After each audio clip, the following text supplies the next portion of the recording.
आज की वीडियो शुरू करने से पहले हम एक कहानी समझते हैं। ये कहानी इटली के एक गांव की है। उस गांव में दो लड़के थे। एक का नाम पाब्लो था और दूसरे का नाम ब्रूनो था। दोनों हमेशा से ही अमीर बनना चाहते थे और उसके लिए वो दोनों मेहनत भी करते थे।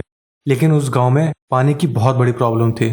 गांव की औरतों को गांव से काफ़ी दूर एक रिवर से पानी लाने जाना पड़ता था, जिसमें कि काफ़ी प्रॉब्लम होती थी। तो गांव वाले सब मिलके ये डिसाइड करते हैं कि जो भी उनके लिए वहां से पानी लेके आएगा वो उसे पर बकेट के हिसाब से पैसे देंगे। ये बात जब पाब्लो और ब्रूनो को पता चलती है तो वो डिसाइड करते हैं कि वो दोनों ये काम करेंगे और खूब पैसे बनाएंगे और दोनों पानी लाने का काम स्टार्ट करते हैं। धीरे धीरे दोनों इस काम में अच्छे हो जाते हैं और अच्छे पैसे कमाने लगते हैं और दोनों एक अच्छी लाइफस्टाइल जीने लगते हैं। लेकिन पाब्लो हमेशा इस काम के बारे में सोचा करता था। उसे ये बकेट से पानी लाने का काम बिल्कुल भी पसंद नहीं था और वो नए नए तरीके ढूंढा करता था रिवर से पानी लाने का। तो एक दिन पाब्लो को एक आइडिया आता है। वो सोचता है क्यों ना वो एक पाइपलाइन बिछा दे रिवर से गाँव तक और वो जितना चाहे उतना पानी बेच सकते हैं और फिर उन्हें कभी भी मेहनत करने की जरूरत नहीं पड़ेगी। ये आइडिया जब पाब्लो ब्रूनो को बताता है तो ब्रूनो बोलता है कि क्या जरूरत है, क्योंकि इसमें बहुत टाइम लगेगा और अभी उन्हें तुरंत पैसे मिल जाते हैं अपने काम के और वो खुश भी हैं क्योंकि वो गांव में एक अच्छी लाइफ जी रहे हैं। इस पे पाब्लो बोलता है कि अभी हम यंग हैं तो ये पानी की बकेट उठा सकते हैं और तब क्या होगा जब हम बुढ़े हो जाएंगे या कभी बीमार पड़ गए तब हम पैसे कैसे कमाएंगे। ब्रूनो को ये पाइप का आइडिया बिल्कुल बेकार लगता है और वो डिसाइड करता है कि वो जो कर रहा है वो वही करेगा और फिर पाब्लो अकेले पाइपलाइन बनाने का डिसाइड करता है। पाब्लो आधे दिन बकेट से पानी लाने का काम करता ताकि उन पैसों से वो अपने डेली एक्सपेंसेस निकाल सके और पाइपलाइन बनाने के खर्चे भी उठा सके। धीरे धीरे टाइम बीतता गया और ब्रूनो और पैसे कमाता गया और पाब्लो वही सेम रूटीन फॉलो करता रहा। इस पर पाब्लो का ब्रूनो और सब लोग काफी मजाक उड़ाते थे। दूसरी तरफ ब्रूनो ने बड़ा घर ले लिया, वेकेशंस पे गया और कार भी ले ली और ब्रूनो को पूरा गांव काफी रिस्पेक्ट से देखता था और पाब्लो को लोग पागल समझते थे। और ऐसा करते करते काफी टाइम निकल गया और एक दिन ऐसा आया कि पाब्लो की पाइपलाइन भी पूरी हो गई और वहीं दूसरी तरफ ब्रूनो की भी उम्र हो रही थी, वो भी बूढ़ा हो रहा था। अब पाब्लो जितना चाहे उतना पानी बेच सकता था और पाइपलाइन की वजह से गांव के लोग जब चाहते तब पानी ले सकते थे। इसलिए गांव ने ब्रूनो से पानी लेना भी बंद कर दिया और ब्रूनो बेरोजगार हो गया। अब पाब्लो को वापस से रिवर से पानी लाने की जरूरत नहीं थी।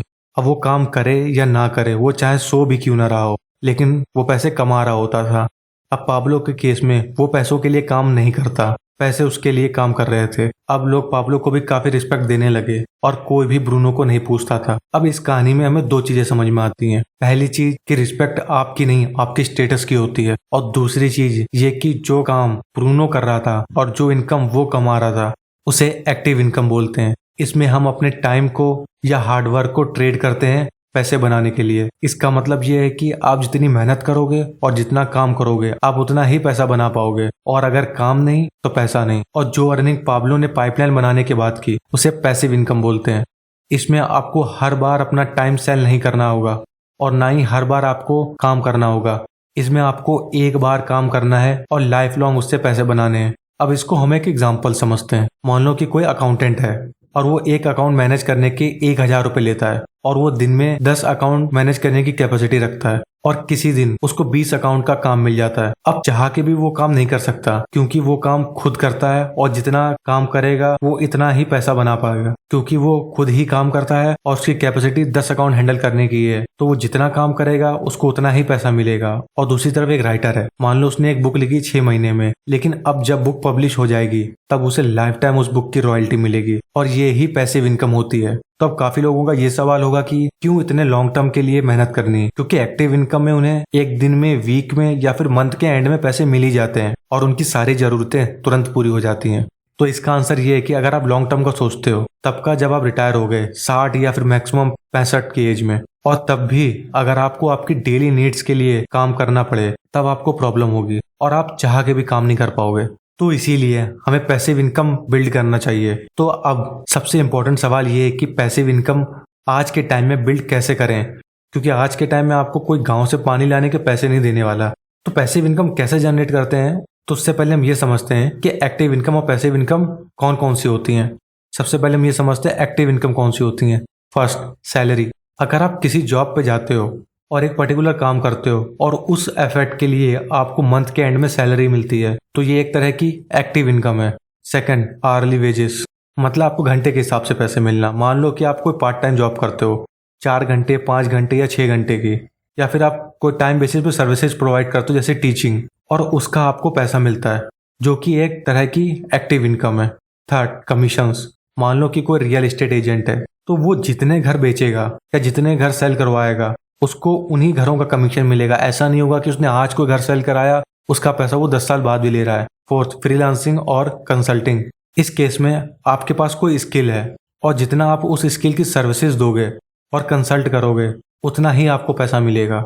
अभी तक जो भी हमने एक्टिव इनकम्स के मेथड देखे उनमें आप पैसे के बदले अपने टाइम को ट्रेड कर रहे हो। अब ऐसा नहीं है कि एक्टिव इनकम एक बेकार चीज है, हमें नहीं करना चाहिए। मैं ये नहीं बोल रहा हूँ कि आपको एक्टिव इनकम पे बिल्कुल भी फोकस नहीं करना है, आपको एक्टिव इनकम पे काम करते रहना है जब तक आप एक या कई सारे पैसिव इनकम मेथड ना बिल्ड कर लो और फाइनेंशियल फ्रीडम ना अचीव कर लो, क्योंकि एक्टिव इनकम ही है जो आपकी डेली नीड्स को पूरा करेंगे। तो अब हम ये देखते हैं कि कौन कौन से ऐसे मेथड्स हैं जिनसे आप एक अच्छी या कई सारी पैसिव इनकम जनरेट कर सकते हो। First, rental income. Rental income एक बहुत ही अच्छी पैसिव इनकम है। इसमें आप कोई प्रॉपर्टी बाय करते हो और उसे रेंट पे दे देते हो और जिससे आपको रेंटल इनकम जनरेट होगी, और ऑन एन एवरेज इस रेंट को आप हर साल 10% इंक्रीज भी कर सकते हो। Second, content creation. ये पैसिव इनकम मेथड मेरा भी वन ऑफ द फेवरेट है। इसमें हम कंटेंट क्रिएट करते हैं और वो किसी भी फॉर्म में हो सकता है, ऑडियो, वीडियो या फिर टेक्स्ट के फॉर्म में। जैसे कि अभी आप जो मेरी वीडियो देख रहे हो यूट्यूब पे, इस पे जो एड्स आएंगे उसका पैसा मुझे लाइफ टाइम मिलेगा। वीडियो बनाने में वन टाइम मेहनत है लेकिन उसका पैसा आपको हमेशा मिलेगा। सेम उसी तरह से ऑडियो कंटेंट भी है जो आप स्पॉटिफाई या अदर किसी प्लेटफॉर्म पे सुनते हो।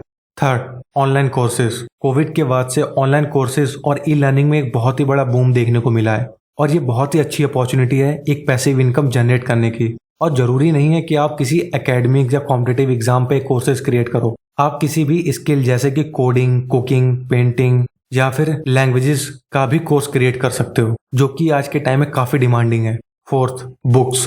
अब बुक्स में पैसिव इनकम जनरेट करने के लिए कोई जरूरी नहीं है कि आप कोई बहुत ही बड़े और प्रोफेशनल राइटर हो, और आज के टाइम में ये भी जरूरी नहीं है कि आप कोई फिजिकल बुक ही पब्लिश करो। आप ई बुक भी बना सकते हो और सेल कर सकते हो और इसमें 1 रुपए का भी खर्चा नहीं है। और ये ई बुक आप किसी भी टॉपिक पे बना सकते हो जिसके बारे में आपको नॉलेज हो, जैसे कि कुकिंग, एजुकेशन या इन्वेस्टिंग, और उसको आप इजिली सेल कर सकते हो किसी भी सोशल मीडिया प्लेटफॉर्म या गूगल के through. Fifth, income through dividend.